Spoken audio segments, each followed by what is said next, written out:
Hey everyone, welcome back to This Nosy Human. I am This Nosy Human. So for reference, because I don't think I ever actually introduced myself, my name is Stephanie. In case you hear my esteemed guest call me by my name. So today is the first time we're doing something a little bit differently. We're doing an interview, and I have Zach here, who does competitive Pokemon battling. Did I say that right? Yeah, you did. Yeah. Okay, perfect. Cool. So we have Zach here. Say hi. Hello. I'm sorry, you got that a little bit wrong. Official competitive Pokemon battling. Official, yeah. What's the difference? So there's two kinds of competitive Pokemon. There's singles, which is largely unofficial, maintained by the community, and there's official, which is what the Pokemon Company actually puts out, which is a doubles format that has official tournaments that are put out by the actual Pokemon Company. So the people that make Pokemon. Interesting. Okay.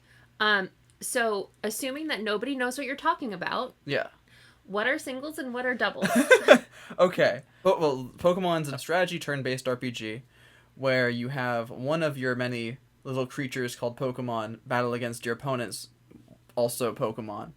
And then what happens is there are two formats of that kind of battle system.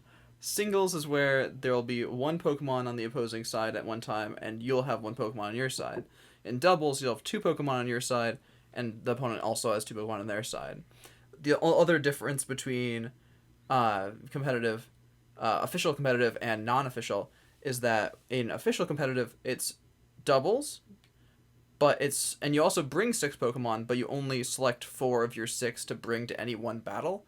Whereas in singles, you have all six and you bring all six. Because only six Pokemon can be on your team at any one time. Interesting. Okay. So, okay, you told us what Pokemon is, a turn-based RPG game. Yep.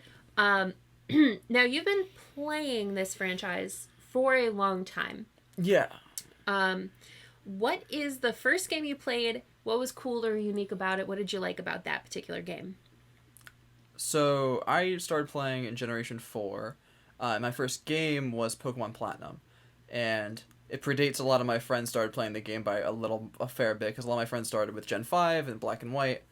So I always like to brag that I started playing Pokemon sooner than a lot of the other people I know. And the other thing is, the really cool thing about Gen 4, it introduced the physical special split, which was a new mechanic where previously moves have different types. And the way a move was determined to be physical or special was that if the whole type was either physical or special. So like a fire type move, I think, was always special regardless. Like Flamethrower or Flare Blitz, would always be special moves regardless. But then in Gen 4, they fixed it. So this way, let's say you have a really physically offensive Pokemon like a Gyarados, it lost out on a really good water type moves because it would only have special water moves. And physically offensive. Right. Sorry. And so Gyarados wasn't very good back then. Sorry, I take that back. It was good. It just had a different niche. And so it introduced this split where it gave a lot of Pokemon more viability than previously. Okay. So adding in more strategy to make competitive battling better. Interesting. Yeah. All right. To level set, just because I don't know what years we're talking about. So Gen 4 was released in 2007 outside of Japan. Yes. So we're talking about 2007. My first game was in 98. Yeah. So I played Gen 1. Did you play red or blue or yellow? I played yellow, and then I went back to, I think, red. Okay. I think. Don't quote me on that. Pokemon changed a lot. I started with yellow, where Pikachu followed you around. Made that first gym battle real hard. Because the first gym battle was rock, electricity, not great against rock. Yeah. Yeah, and also a lot of them were dual ground types, so yeah. Not good for you. Yeah, I do like it when the typing Makes sense. Electricity is not great against rock, but water is. All right, so between the two of us, we've played over 25 years of Pokemon. Yeah. Which feels wild to me. Mm-hmm. How do you think the games and the franchise changed over time? That's a good question. They in the initial generations 1, 2, 3, 4, the game they introduced a lot of mechanical changes. So in generation 1, something that you might be familiar with, status conditions, or do you remember playing through them? Sleep was oppressive in especially so backing up a little bit, official competitive Pokemon hadn't existed back then. It didn't really exist until Generation 5. Or maybe late Gen 4, mid Gen 5. See, that's why I have no idea what's going Right. on, because, like, my later Pokemon was very much collection based. That's not to say that it didn't exist. Like, the unofficial competitive scene existed. It was much smaller, obviously, back when Pokemon first started. But on, like, things like websites like Pokemon Showdown, which is a battle simulator, you can simulate, like, Gen 1 battles. And the thing that's really oppressive with Generation 1 in particular was sleep. Sleep and psychic types. Because Psychic was bugged in the first generation. I mean, if you got your hands on an Abra, like, you were golden. Yeah. It was physically, like, there was a bug in the game, I believe, where it was actually immune to Ghost instead of being weak to it. It was meant to be that Psychic was weak to Ghost, and Psychic it was the best type in the game, even better than Dragon. And back then there was only 15 types, and Psychic, for whatever reason, was just the best. And Mewtwo was, like, the best Pokemon in the game that I think you could physically obtain. And eventually they nerfed Psychic types into the ground in Generation 2. They fixed the problems with it. They introduced 2 new types that resist it, just to deal with how oppressive it was. Those being Dark, which is immune to it, and Steel, which resisted it. And the other thing in Gen 1 was Sleep. So the way Sleep used to work, I might be a little bit wrong on this, it could last, I think, 1 to 8 turns. And it has a random chance of you waking up each turn. But the thing was, when you woke up, that's all you did. So, let's say you select It's like getting out of jail in Monopoly. Yeah. Yeah. So, you are asleep, your character's asleep, you're against a Butterfree, let's say that you sleep powder on you. Now you're doing nothing that turn because it was faster than you. You're now asleep. Next turn, you manage to wake up, very, very lucky, and then that's all it does is wake up. Which means the next turn, since the Butterfree is still faster than you, it'll just sleep powder you again, and then put you back to sleep. And so in that time, you're just doing nothing. There's nothing you can do aside from switch out, and if you do, you're still leaving yourself wide open unless you're something faster than that Butterfree that's going to put you to sleep. I can tell you from my personal gameplay, speed was not on my mind. What could hit the most and call it a day? And I won that way. Right. And then to further go on, in the next generation, like I said, they introduced new types to try and deal with Psychic types. They fixed how sleep worked. I don't know when that was. I think it was either Gen 2 or Gen 3. They made it a little bit more bearable. Actually, I think they still tweaked it up into the later generations because there was it's just one of the most volatile status conditions aside from freeze. And then so the first early game evolved through a lot of mechanical changes. So I would say as a competitive game, it started off as something that was very uncompetitive, and then they made it more so. But they also made it while also making it generally, I think, more accessible to people of all ages to try and get more people to play. Mm-hmm. Yeah, there seems to be 3 parts of a Pokemon game. Mm-hmm. First is the story, which, in my opinion, is never enough. Yeah. Then my personal favorite is the collection piece, and that's a whole subgenre. Yes. Of because so you have Pokemon, and then you have different varieties of Pokemon. Rare variety is called shinies, and that has people have thousands of hours trying to find shinies. And then the third part is the competitive Pokemon battling. Mm-hmm. I feel like I know this answer, but what is your favorite part and why? Oh, of Pokemon, probably team building and strategizing. There's the whole aspect you have to put together 6 of your Pokemon, and So have just to them. make sure it falls under the competitive battling. Yeah, Yeah. yeah. Just making sure we're following the logic here. So yes, tell me about strategy. So what you want to do is you want to put together a team of 6 that work well together in such a manner that allow you to win battles, obviously.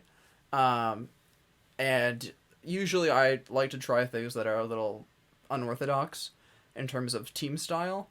Uh, Not team style, sorry, in terms of Pokemon choices, because there's a lot of Pokemon in the games, only a select subset of which are actually usable in competitive.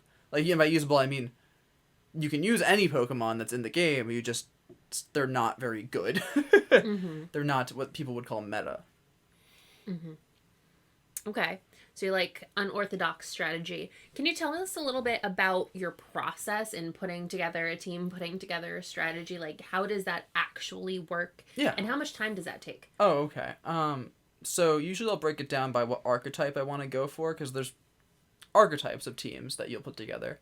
Like, one common one's Trick Room, where you essentially there's a move called Trick Room, which is the whole archetype is based around, where for 5 turns the speed order is reversed. So this means that anything that's really slow will go first instead of anything that's really fast.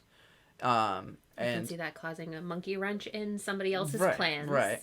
because there are other teams like that are another archetype called Hyper Offense, where their whole thing is be really fast and hit really hard. That's what I would like. And that's their whole thing, is that they usually those teams involve Tailwind, which is another move, which for 4 turns doubles the speed of all the Pokemon on your side of the field, which is a great move. And usually it's paired with another aspect of the game called an ability called Prankster, which allows for you to use status moves in a priority bracket above. This might be getting a little too in the weeds. Where Teach us, okay, Obi-Wan. okay. um, so moves will have priorities, and so all moves essentially fall within the 0 priority order, which just means they'll all go at the same time. But there are some moves that'll go at +1 priority, +2 priority, +3 priority, or negative priority, which means they'll go last after everything else. Trick Room, Regardless of speed? regardless of speed. Okay. Well, unless the moves are in the same tier, because if they're in the same priority bracket, then they'll rely on speed. And if 2 Pokemon have the same speed, it'll just be a coin flip as to see who goes first. That's what they call a speed tie. And you never want to really get into a position where that's the case. Sometimes it just happens, but you always want to either use your strategy to your effect, where you know that you'll either be going first or second. It's hard to win games when you're basing your whole strategy around luck of trying to outspeed something that's the same speed as you. Mm-hmm. So strategy I like to use a lot is the one I've already described, Trick Room, where you can use really slow Pokemon to great effect for 5 turns. And there's counterplay, like in a strategy there's counterplay to it, right? So one thing I have to look out for is people that want to stall those turns by effectively making sure that my turns, I want to get the most out of my turns. And so with my process, I like to first look at an archetype, like Trick Room, and then start thinking about what Pokemon would work well on a team like that. And so, specifically in this archetype, what you want is usually 1 or 2 Trick Room setters, Pokemon that'll use the move to get Trick Room set up, 1 or 2, usually 2 Trick Room sweepers to do lots of damage while you're in Trick Room, and then maybe some utility Pokemon to help you get Trick Room up, or to help support the Pokemon that are sweeping. And sweeping is the act of KOing your opposing Pokemon. KOing? Knocking out. Thank you. And so, I mean, that's the basis of the game, is you want to knock out all 4 of your opponent's Pokemon. And so you want to set yourself up to be in a position where that's possible. So you'll have your supporting Pokemon set that up you have your setters to set it up, your supporting Pokemon to help you, and then your sweepers to do the actual dirty work. Got it. So that's a lot, and there's so many Pokemon that I'm sure you have a complete plethora of choices. And How long does building your team and your strategy typically take you? Well, oh, hold on. Let me start with this. How much time do you have in the last two generations In Pokemon, in the game? oh, in the game, probably over 1,500 hours total, between Gen 8 and Gen 9 right now. Got it. I have about 200 between the two. Mm-hmm. So to give you collector versus competitor. And then how long does this actual process take you, filtering through things, developing your team and your strategy? Working on a team takes a long time. If you're me, I hem and haw a lot about what I want my team to do and what Pokemon I want to use, because I like to be unorthodox. I like to use picks that people don't see coming, because it gives me a little bit of an edge to be outside of the meta. It allows me to essentially have an element of surprise that my opponent isn't expecting, which I feel like gives me an edge, because I'm not the best battler. I'm not super great at that, but if I have any advantage I can take, I'll try to use. The downside is that because no one's using them, they usually aren't that good. Because if they're good, people will be using them. That's how the meta forms. And so my off picks will usually consist of things that have like small niches that maybe some people use, but you don't see super often. Like I went to a tournament in person, the Hartford Regional in 2023, and I brought a Pokemon called Brute Bonnet, which is one of the new Gen 9 Pokemon that's a Paradox Pokemon, so it's pretty strong, but it hasn't been seen a lot. And I, in fact, only saw one other person using it at the tournament. Now I have to stop you. Just Yeah. Paradox Pokemon? Oh, sorry. Yes, so... As long as you don't mind me interrupting No, you not for at all. clarity. Yeah. So Pokemon, they have different, there's legendary Pokemon. And so legendary Pokemon are Pokemon that are considered like super strong, and there's variations of legendary Pokemon. There's like what they call the box art legendaries, which are Pokemon that are like on the box art of the game, like on the front cover. And so Pokemon like, well, that's not always true, because in Gen 1, Red and Blue, they weren't legendaries on the cover, but everything after that, they pretty much were on the cover. Red and Blue was the starter one, so like, yeah, they it was still growing. Right. But everything after that, they had the box legendaries on them.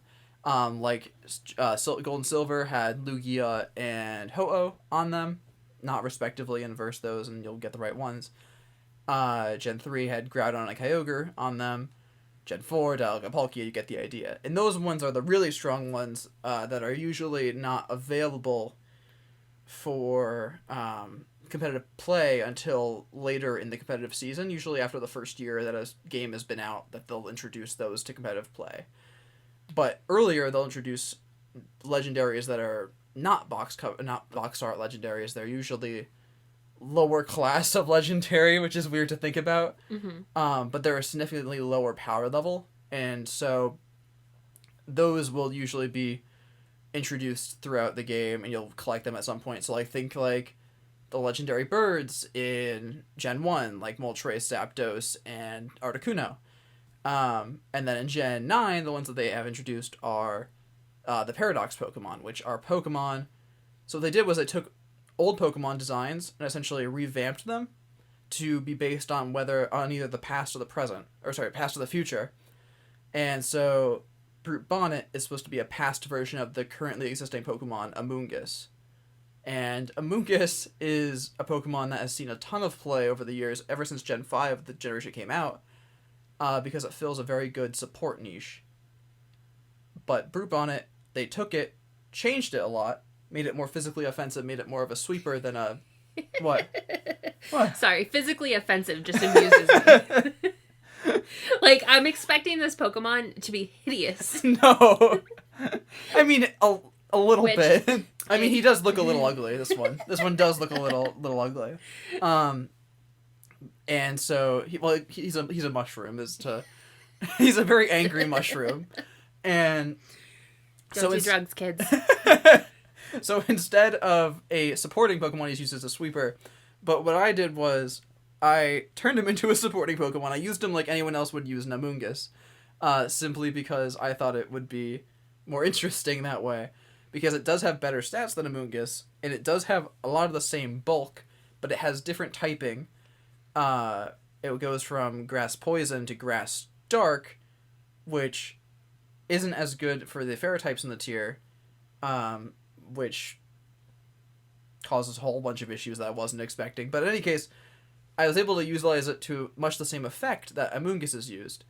And the thing was, no one really knew what to expect from it either, because it's one of those niche picks that you could do a lot of different things with. Use it supportingly, use it physically offensively. um, and so I had it fill the role of doing kind of both. I had it pull double duty because I gave it a lot of supporting moves like Spore, which puts opposing Pokemon to sleep, Rage Powder, which redirects opposing moves to the target or from the target to the user of that move. So think of it like, let's say you have two Pokemon in your field. Well, on the left is a Gyarados, on the right is a Brute Bonnet. And so what you want to do is you don't want anyone to hit your Gyarados that turn, so you say, okay, I'm going to use Brute Bonnet to use Rage Powder, and that means that all moves that were formerly targeting the Gyarados, or targeting anything else for that matter, because they could even target their teammates, would now target the Brute Bonnet instead of hitting your Gyarados. Which is important for things like setting up, which is where an offensive Pokemon will use a setup move like Dragon Dance to boost its speed and attack. And doing all of this, to get back to the original question, since I'm so methodical, it takes me many hours of just labbing, which is just the process of looking at Pokemon, seeing what they do, what moves they get, their stats, and then seeing, okay, I like this one, how do I make it work with the rest of what I have so far? And sometimes it doesn't work, and so I have to scrap all that time, effort, progress, and be like, okay, this is bad. And then I'll throw something else on there until something fits. So I take a very piecemeal approach to my building, which makes it take a lot longer, as opposed to people that take what's already tried and true and then just throw it all together in something that works flawlessly off the gate. I like to tinker. I like to figure out my team. That's what's fun for you. Right. Yeah. That's the fun part for me, is figuring out how do I make something work that may not necessarily be the best thing ever, but have a little bit of a niche edge. Got it. All right. So you had mentioned that you'd recently been to a competition. What was that like? Like, you show up there, what happens? Yeah. It was my first regional experience. A regional is I think the third highest tier of tournament they do, and they're pretty big events. So in this tournament specifically, they have like 3 different games you can play. They have the video game, which is what I do. They have Pokemon Go now as a separate tournament, and they have the trading card game. So just in my tournament alone, the video game, there was like 700 people. And so you can imagine there's probably like 2,100 people for the whole event from between Go, the trading card game, and the video game. And so it was a heck of an experience, because you get in the door, you grab your merch, because they give you merch for competitors, and then after a while they give you a list of like your everyone that's there, the listings, and they'll give you, like, when it's time to start, your team sheet, which is essentially just your team, and the format that used in tournaments is called open team sheet. So like you can see what your opponent has brought, and what it shows you is the 6 Pokemon they have, the ability that Pokemon has in this generation, the Terra type that Pokemon has, and then terrestrialization. Yeah, I'll get into that in just a second. Okay. I did a hand motion. He sees this. And the 4 moves they have. So you don't know their stats, but you get to know their moves, and from there, usually, when you see a move set, you can kind of imply what they're going for. If it's a setting up Pokemon, or if it's a support Pokemon, you'll be like, okay, I get that's what it's for. Terrestrialization. This is the new mechanic introduced in Generation 9 in Scarlet and Violet, where, so backing up a little bit, Pokemon have types. So like those are set, those don't change. So a Gyarados is a water flying type. A Amoonguss, like I said earlier, is a grass poison. A Brute Bonnet's grass dark. Charizard fire flying. What terrestrialization does this generation is that once per battle, you can change your Pokemon's type to a predetermined Terra type, which could be any type in the game. So your Fire Flying Charizard could go from being Fire Flying to a pure Water type. So what that means is that that Rock type move that was going to be like quad effective against you is now neutral. And you can do this, and so what happens is at the start of the turn you can be like, okay, I want that to happen, and so then it will just be a Water type for the rest of the game until it gets knocked out. And what this does is it introduces a new level to the game where it's in open team sheets a little less of a guessing game, but in closed team sheet you kind of have to guess the Terra type of the opponent Pokemon and what it is and if they'll use it or not. It creates this new dimension where you can have a Pokemon that is usually weak to something suddenly resist it, or suddenly do super effective damage against something with Stab. And Stab is a separate mechanic where if you use a Pokemon of the same type of the move that they're using, you'll get a damage bonus.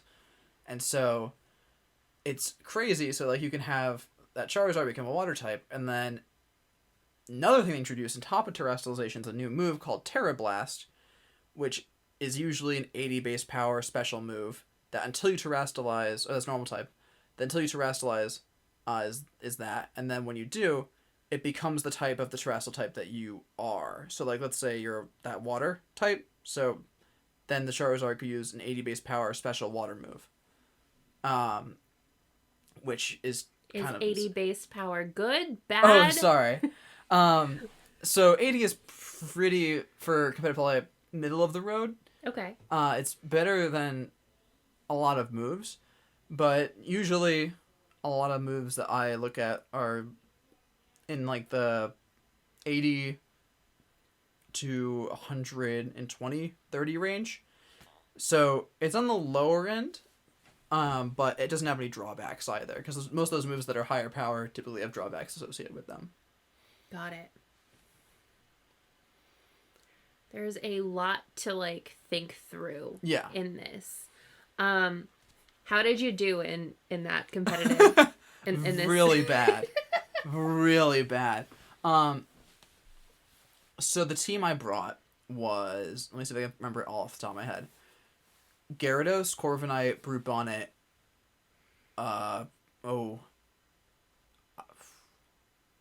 Qianpao, which is another legendary they introduced that's like a sub level. Armor Rouge and Water. What was I? No. Oh, and Glimora. There we go. And that was my team. So it was a Rock Poison for Glimora. Armor Rouge is Fire Psychic. Brute Bonnet I talked about was Grass Dark. Gyarados Water Flying. Missing one again. Corviknight was Steel Flying. And so that was my team. And so I built it in a way that could be used. So Corviknight has Tailwind, which I mentioned earlier, doubles the speed of your Pokemon on your side of the field. And then I also had Armor Rouge, which had Trick Room. So this way I could have two forms of speed control. One where it's Tailwind to go faster, or Trick Room so that slow things go fast. And that's how I kind of wanted my team to play. And it was not great. I went 2-5 by the time I stopped playing. And then after I left, like everything else counts as an automatic loss. So at the end of the day, I was like 2-7. But the ones I did win felt really rewarding. I was there, mm-hmm. and after you won, you looked like you just had the adrenaline going. And Yeah. like, almost like a runner's high or something. Yeah. Like you finish a race and you're like, oh my God, I just did this. I had the great honor of being in the 0-3 club for the first little, so I won, my first game I played, I got completely destroyed by an archetype I didn't prepare for. I forget my second game, I forget my third game. By the time my fourth game rolled around, so they start pairing you with people that also went that same record as you, so they'll go like, so I was playing someone that also had gone 0-3. And so by that point, we are kind of at the bottom of the tier here for everyone that's been playing this tournament. You're at the same level, not the bottom. Well, until this happened. So I end up winning my fourth game, and that was so great. Um, Someone had brought more niche Pokemon than I did, which is like, whoa. And the two Pokemon that they brought that really stuck out to me was a Pokemon called Orthworm, which is a pure Steel type that's immune to ground moves thanks to its ability Earth Eater, and Gastrodon, which has seen play competitively before last generation, but has kind of fallen off this generation due to, I think, the prevalence of good grass types. And so it was very interesting, and it actually got to the point where my Gyarados was up against, I think, two of their last Pokemon, and Gastrodon has an ability that makes it immune to water types, or sorry, water type moves, and then Orthworm has a move that or ability that makes it immune to ground, and so my poor Gyarados had only left a water move and a ground move, putting me in a very awkward spot. And what their whole strategy kind of relied upon was that ability I mentioned that Orthworm has called Earth Eater, allows it to regain health instead of taking damage when hit with a ground type move. So Gastrodon had a ground type move that hit everything on the field. So what it would do is it would use that move, heal up its teammate, and then I think their main goal is just kind of outlast the opponent in terms of just like being able to live a lot of hits. And it kind of it didn't work out for them in my case, and I guess it didn't work out for them 3 times in a row prior, which I feel really bad about, but that was my first win. I managed to win by the skin of my teeth, I think, the first game, and then second game was less close. Because... so you play, what, best 2 out of 3? Sorry, yeah, you do play best 2 out of 3 on all of your... So I think they're called a set. And then, like, a match is one game of that set. That's how they call it. I think that's the official terminology. I'm not entirely sure. Because... But either way, you won your 4th round. I won in my 4th round, yes. Which is awesome. I was so excited for you. And then I immediately won my next match, too, on top of that. So I was feeling really good. I was like, 2 and 3, I might have a chance here. And then immediately got destroyed by a very unique team in round 6, where they had brought 3 Pokemon, and this is the first time I'll bring this up, is items, so a Pokemon can have an ability, item, and a move set of 4 moves. And they all do different various things. But they had 3 choice items on the team. So the thing is, with competitive Pokemon, you can't have the same item multiple times on the same team. But there's 3 different choice items. There's Choice Scarf, which it limits you to locking into yourself into the first move you pick, but it has your speed increased by 1.5 times, so you get faster. And but you can only use 1 move for the entire game. No, until you switch out. Oh, okay. So, like, if you lock into Earthquake, you can only use Earthquake until you switch out. There's Choice Specs, which does 1.5 times locked in, same effect, but to special attack. And there's the Band, which does the same thing as Choice Specs, but for your physical attack. And so the opponent had a Choice Scarf Iron Bundle, a Choice Specs Iron Bundle, Choice Banded Great Tusk, and a Choice Scarfed... maybe one of the... Choice Scarfed Great Tusk, Choice Banded Dragonite. And I just didn't have anything for all that extra damage and speed. Like, that was just way too much for my team to handle reliably. Do you use any items? Yeah, sorry. My team didn't... I don't like choice items just because they limit your functionality. So you lose out on a lot of your, flexibility in terms of your move pool. Because you can't protect, because if you lock yourself into protect, that's functionally useless, because then your Pokemon's just protecting all the time, not doing any damage, or boosting itself in any way. And I like having flexibility where I can then have, depending on the situation, be able to change my moves on the fly. But my items that I did use were something on Armarouge called Covert Cloak, which stops all secondary effects of moves from occurring when they hit that Pokemon. So things like Fake Out, which guaranteed have a 100% flinch chance, will never flinch. Flinch? Sorry, yeah, flinching is also a mechanic. Similar to freezing, where you're freezing, you get frozen as a status condition where you can't do anything for a bunch of turns until you unfreeze. Flinching is where your Pokemon will just not do anything that turn. Okay. Um, That's unfortunate. yeah, and it's not a status condition, so it only happens whenever something like makes it happen. Mm-hmm. There was a strategy in the 5th generation called Paraflinch, I think it was, or Parafusion. I forget what the correct thing was, where back then paralysis had a higher chance of you being fully paralyzed, and paralysis is a different status condition where, in addition to having your speed, would also have like a 30% chance in this generation to make you not do anything. And so, people in Gen 5, back then it was like a 50% chance to not do anything. And so, no, I don't know if it was 50, it was quartered speed. I don't know if it was 50% chance to not do anything. And then they'll pair that. So they'll pair paralysis with flinch moves. So moves that have like a smaller chance to flinch, but still might. Things like Iron Head, which have like a 20% chance to flinch. And so this way, it's not cumulative, like you doing nothing that turn, but you still have really good odds of making them not do anything for their turn. And so that was a huge archetype back then, was just like making sure your opponent can't do anything. Mm-hmm. And so the items I use try to negate that. So like Covert Cloak was an item that made sure that nothing could flinch it. Glimora had an item called the Assault Vest, which increases your special defense by 1.5 times at the detriment to not like the choice items where you lock into a move. It was where you can't use any status moves. Status moves are an archetype of move. He's learning. Where they don't do damage directly, but they'll apply an effect. Usually, like someone like a Will-O-Wisp will apply a burn to your opponent. Like Thunderwave will apply paralysis. Moves like that, or boosting moves that might boost your own stats, like Dragon Dance. Those are status moves. Then, so it'd be really specially bulky, so it could take more hits.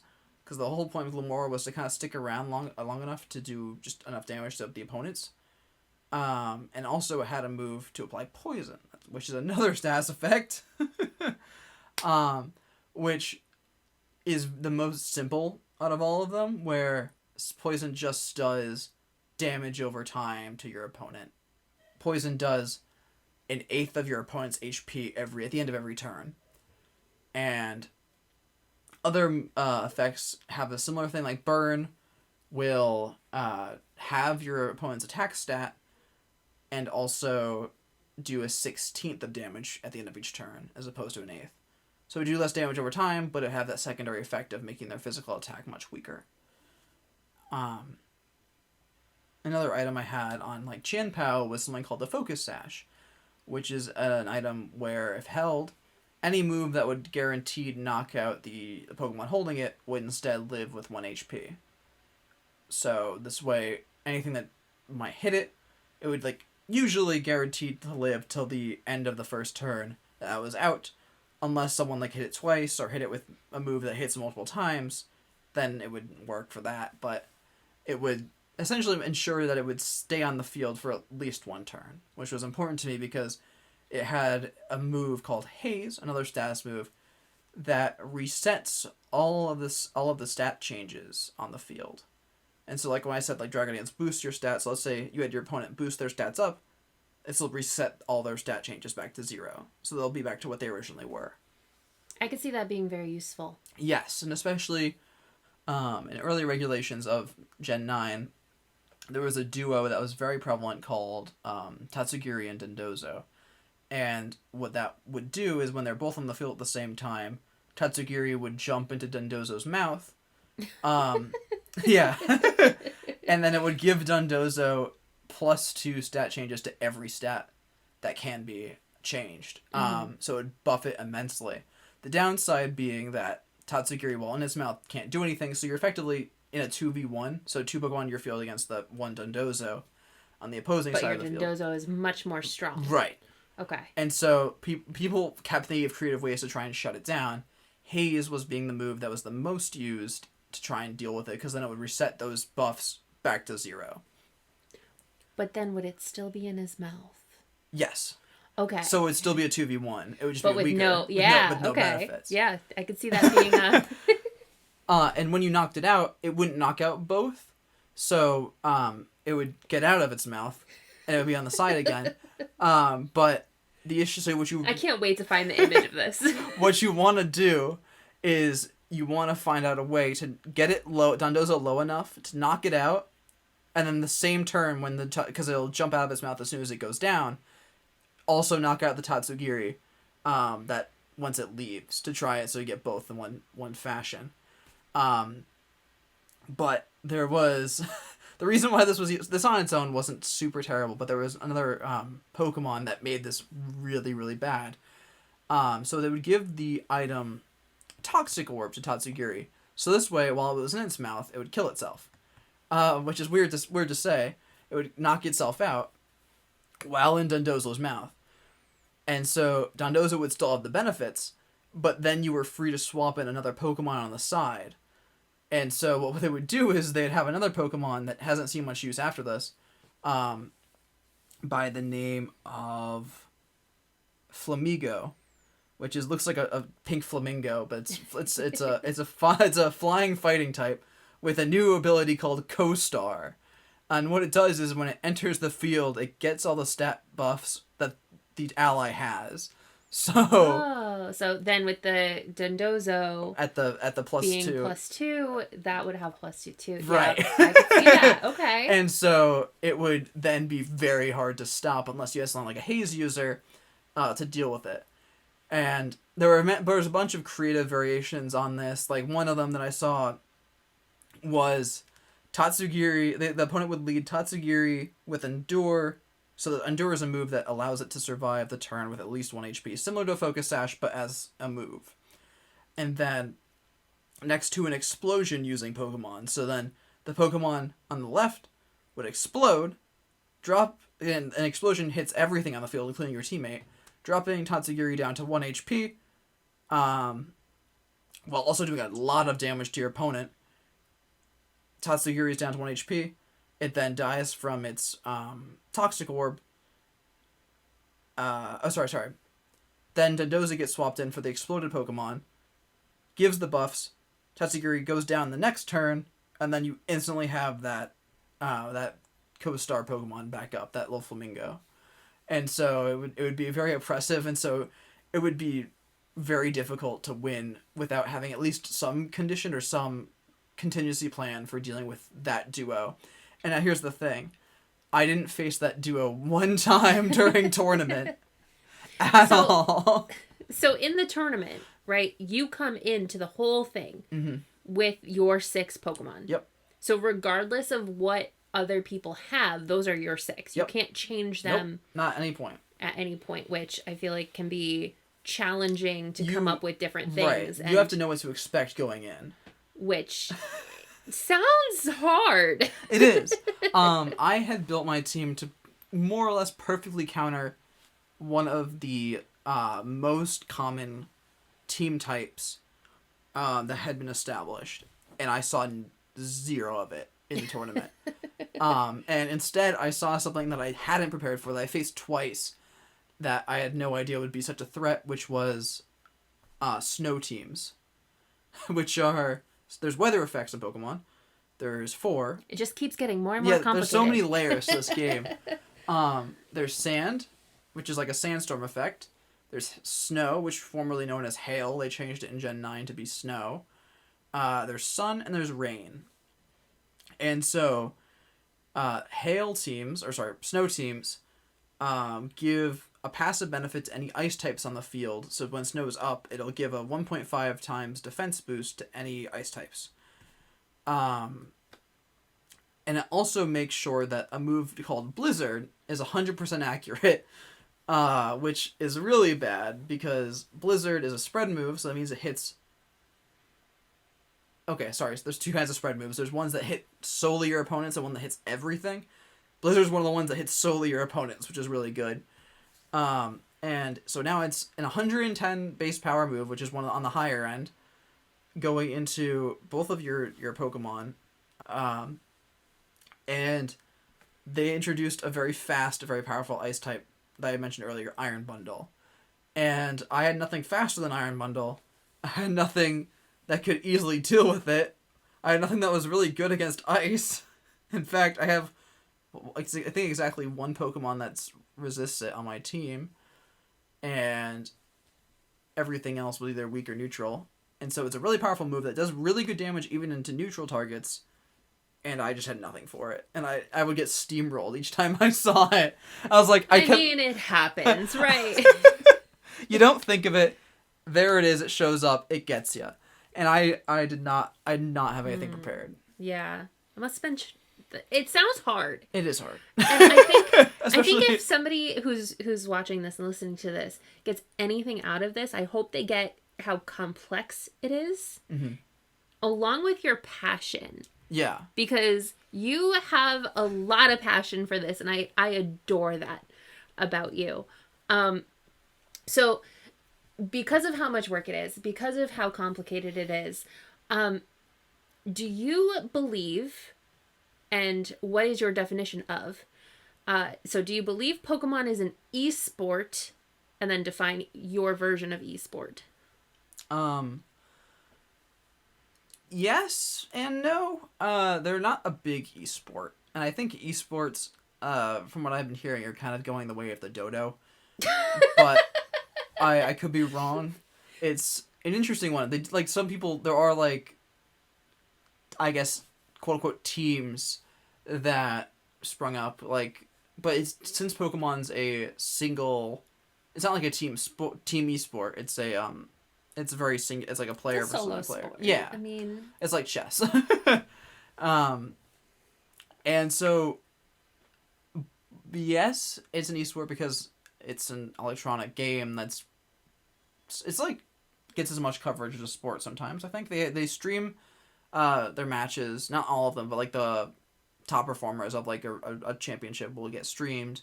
So like there'll be a live aspect of it. They have commentators. They have people they have like color commentators and analysts. And it's certainly something that is like a sport in that regard. But it's more unique when compared to other esports like CS:GO or Valorant or Dota. I've heard of none of those games, so great for me, right? I'm about as up to speed on esports as I am with real sports. Right. No, same here. I learned about curling last week. That's one of those Canadian sports, right? It is in the Olympics. Yes. And and that is how I got onto rocks. All right. Love it. So that was my last formal question. Mm-hmm. Next up, Zach and I have decided to have a little bit of a friendly competition. Okay. So I have 5 Pokemon questions for Zach, our expert. I went on and I Googled fun facts about Pokemon, and we're going to see if Zach can answer them. So if he gets 3 right, then I have to pay a challenge loss. And if I get... If I fail... If you fail, if you do not get 3 right, then he has a challenge loss. And I'm not going to tell you what they are, because you have to wait. Because this will be recorded and tacked on to the end of this video. So, I have to... Hold on, I have to... So that you can't see the... Right. For those listening at home, she has turned her laptop away. So that he cannot see. All right. So question 1. Oh, jeez. Who was the first Pokemon ever created? Oh, that's easy. That's Rhydon. Damn, I thought that was a hard one. Yes, it's Rhydon. Okay, well, fine. I wanted it to be interesting. I didn't want it to be too hard. So I have some that are easy. So now I think the hard one. Oh, I'm gonna lose. All right. Question number 2. Mm-hmm. What Pokemon is eaten as a delicacy in the anime series? which anime series. Can you give me that one at least, or no? I don't have that written down. Uh-oh. I want to say Slowpoke. Slowpoke Tales were Ian. Damn! Yeah. Guys, I'm gonna lose! I thought this was hard! Because, you know, they're not, like, Pokemon battling specific. I thought, like, oh, he's... Right. I mean, I'm immersed. Okay. All right. Number 3. Uh-huh. And I know you're going to get this one. Okay. Be bad if I don't. It would be. It really would be for multiple reasons. All right, hit me. All right. What Pokemon is only useful after it evolves? There's a lot. Like, this is a loaded question because there's a bunch. I don't know. You're going to have to pick one. You have to pick one? This is not a fair question. Good! I need to fight dirty here. This is not my answer, but I'm gonna explain something. There's the oh no not useful till it evolves. Oh, you're thinking Magikarp.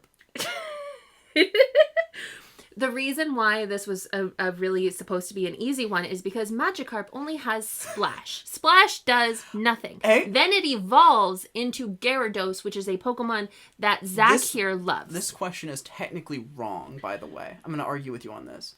I don't care if you argue with me. You're winning this. Because I'm still going to ask you the other 2 questions in the latest generations, it gets what's that move? 80 accuracy. Hydro Pump. It gets Hydro Pump. Right. It gets Hydro Pump and it gets Tackle these days. They gave it moves. So I didn't know if you were thinking... I didn't think you were thinking Cosmog or Cosmoem, which were the pre-evolutions of Solgaleo and Lunala, but...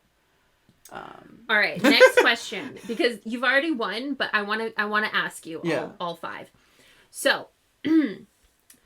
At 14.5 meters tall. Uh-oh, this is a hard one already. Which Pokemon is the tallest non-legendary Pokemon? 14.5 meters tall. This one I had classified as maybe because you could probably logic into it at some point, knowing what I know of you.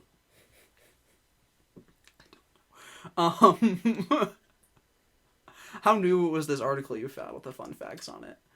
Or is this one that you compiled yourself separately? I actually looked at Bulbapedia. Oh, I love Bulbapedia. All right. So that means it's up to date. I'm gonna get this wrong, I think. Well, so not legendary. There was very only tall. one Pokemon taller than this one, and it was a legendary. And I believe it was 20 and 100 meters. Depending on something that I didn't know how to quantify, so I just... Can I guess the legendary? I don't remember it. Oh, I was hoping you do. 'Cause maybe I could, like, logic it from there. Because the only thing I would have guessed for legendary would have been Eternatus, which I don't know if that's... That sounds about right. Okay, I don't know. Which has its Eternamax form, which is even bigger, but I don't think you were counting those. Well, that's why I wasn't clear, so that's why I nixed the legendary. Right. Part of me wants to think that it's the new giraffe Pokemon, but I'm not sure, and I don't think that's it. Is this like also counting longest? I don't know how I forget how Bulbapedia does it, because sometimes some of them are based on length for like I have absolutely no idea how Bulbapedia does it. Okay. It just said height. Duraludon small. I'm gonna say for a giraffe. Wailord. I forgot about Wailord. That thing is massive. It is massive. That thing is massive. Right? Like, so, okay, I'm going to put a picture up, but I believe, if I remember right, it's a giant fish. It's a giant whale. It's a giant whale. It's a giant whale. Yes. So, quite large, which is why I thought you would get that. But you know what? I will take one. I will take one. Because I remember now, in Gen 8, in the Isle of Armor DLC for Sword and Shield, you finally get to see a realistically proportioned Wailord in the sea. And it is huge. And it doesn't stay that size once you capture it, which is really sad. But, like, when you see it in the overworld for the first time, it's, like, at actual size or close to actual size, and compared to you just like get that must dwarfed. be interesting. Yeah.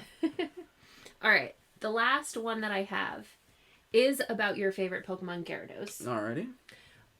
So what egg groups, I need 2 of them. Oh, come on. Is Gyarados. Oh. And an egg group, I believe, is yep, it's his breeding group. It's how it it's breeds. water something. It's water and a number. I don't know which. It's not the field egg group. I'm gonna go out on a limb and say water 1. Is that one of them? I need 2 answers. You need 2 answers? Okay. I'm gonna say water 1 and dragon. It is water 2. And what's the other one? Dragon. Damn it! So, really, I had like 1.5 of these, and you have 3.5, which means I lose, and now I have to pay the forfeit. So, right. let me cut that footage in here. Okay. All right, so my challenge loss is I have to dramatically read a song or parts of a song that Zach has chosen. I have never heard this song before. I have not seen this. I haven't even looked at his phone yet. So here we go. Whoever first built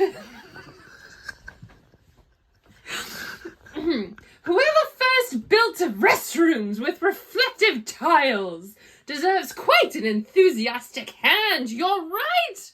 The acoustics in the bathroom are quite useful when I've got time to kill and whistle a little tune. It says whistle. I can't whistle on demand, apparently. Whoever is responsible for making us sound better deserves some bright and colorful balloons. Whoever is oh, no. Oh, this could have been a boring place, carpeted and muted, but it's a reassuring place, full of sound of music.